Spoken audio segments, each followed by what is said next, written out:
He needs that money. Hundreds of pairs. That money has to keep coming in if you're going to live like this. It's not that expensive though, but he's only 46.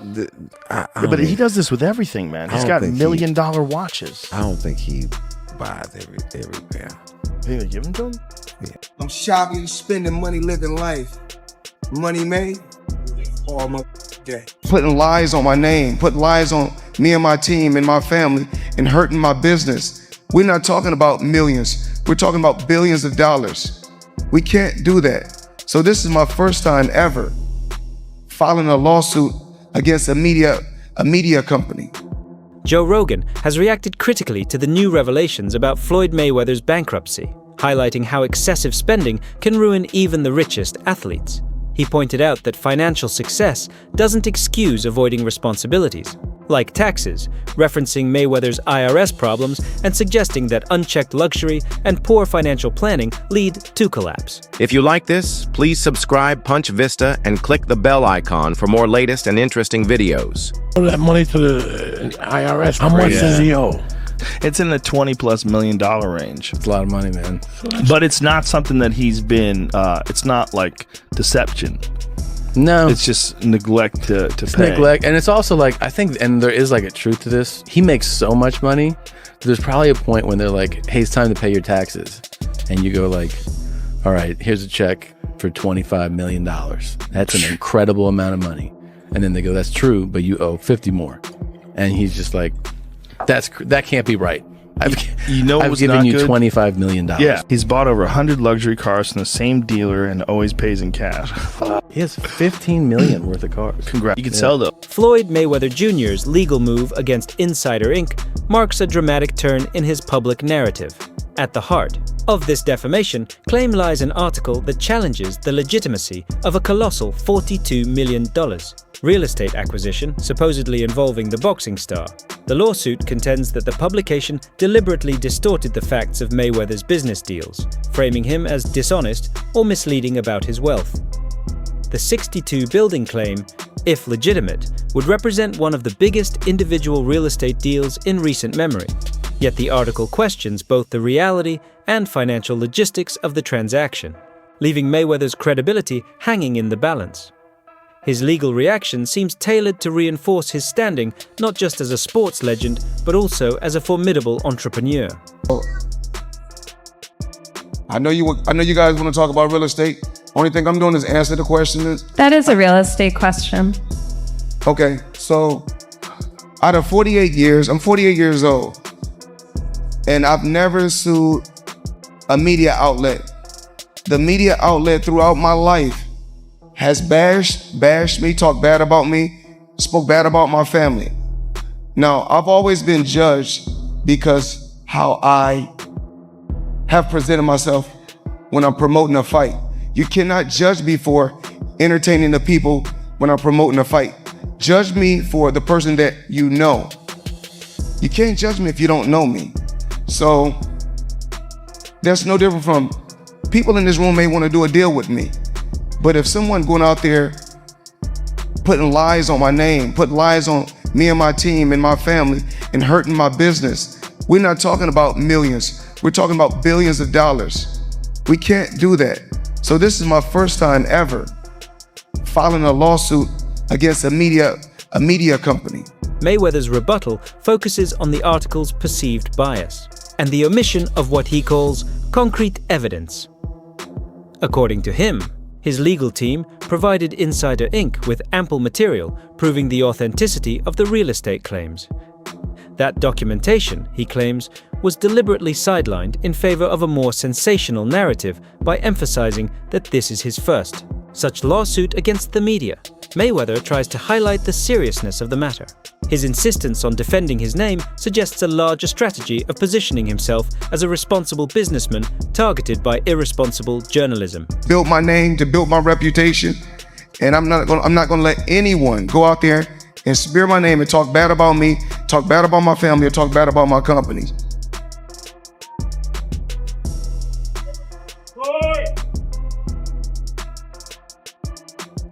All right, one more toughie. So Nothing is tough. no? Okay. After being in the sport of boxing, dealing with the sport of boxing, there's nothing that's tough. Fair. So that article sparked rumors that you are bankrupt. How do you respond to that? I don't think you have publicly responded Well, yet. everybody's entitled to their own opinion. I mean, if we call having 2 private jets, owning 100 buildings, being able to do what you want to do, if that's bankrupt, then I'm pretty sure everybody want to live like that. Well,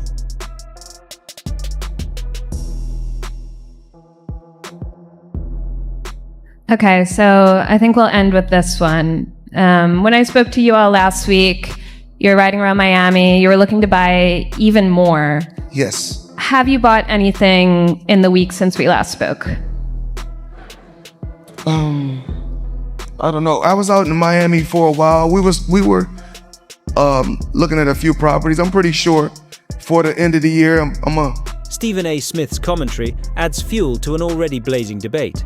He underscores the lack of transparency surrounding Mayweather's business operations, saying that public perception doesn't always match reality.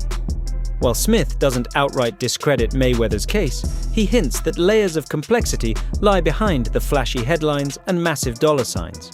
His skepticism comes from how often Mayweather's business ventures seem driven by optics rather than fundamentals. The implication here is that while Mayweather may present himself as a business mogul, the underpinnings of those projects might not withstand closer scrutiny. I can't count the amount of examples where I saw people getting laid off, and then I see somebody come up right behind and get some contract.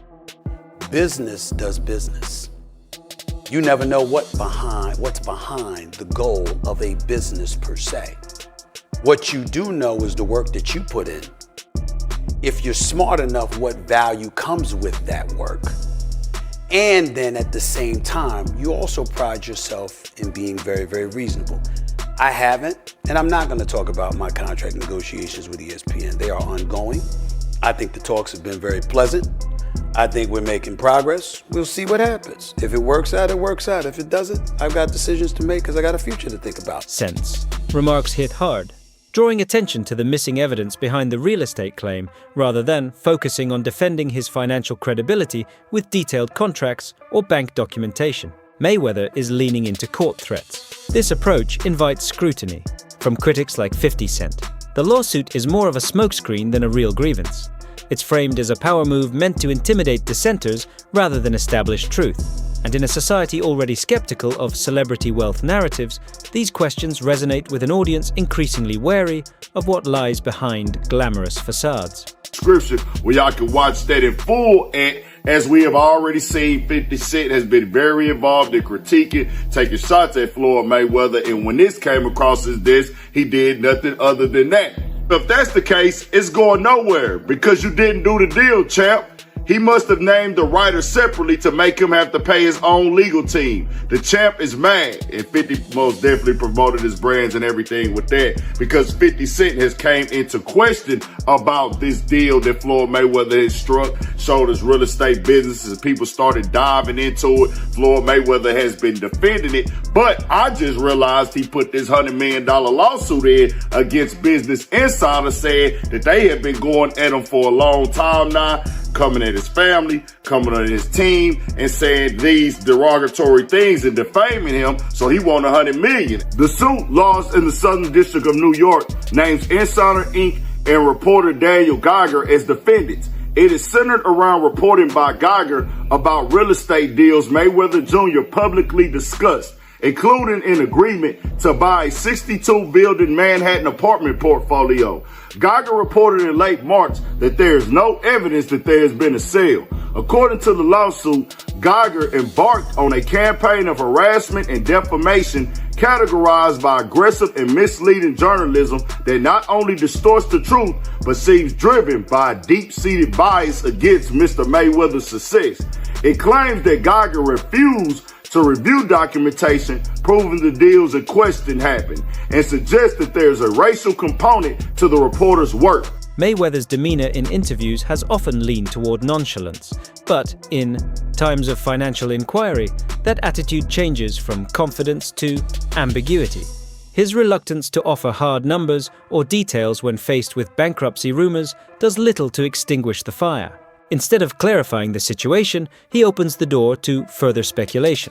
Public figures often depend on perception to keep power, and when those perceptions begin to crack, the absence of transparency accelerates the unraveling. So that article sparked rumors that you are bankrupt.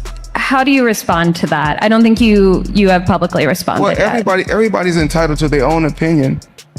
I mean, if we call having 2 private jets, owning 100 buildings, being able to do what you want to do, if that's bankrupt, then I'm pretty sure everybody want to live like that.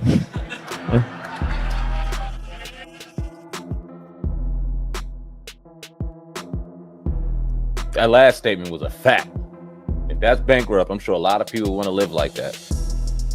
I'd sell a few of them planes, especially if I was going bankrupt. But yeah, wouldn't be a bad lifestyle to have. Now, Floyd Mayweather isn't the most articulate person. He does not articulate himself the best. This has been well known throughout his career.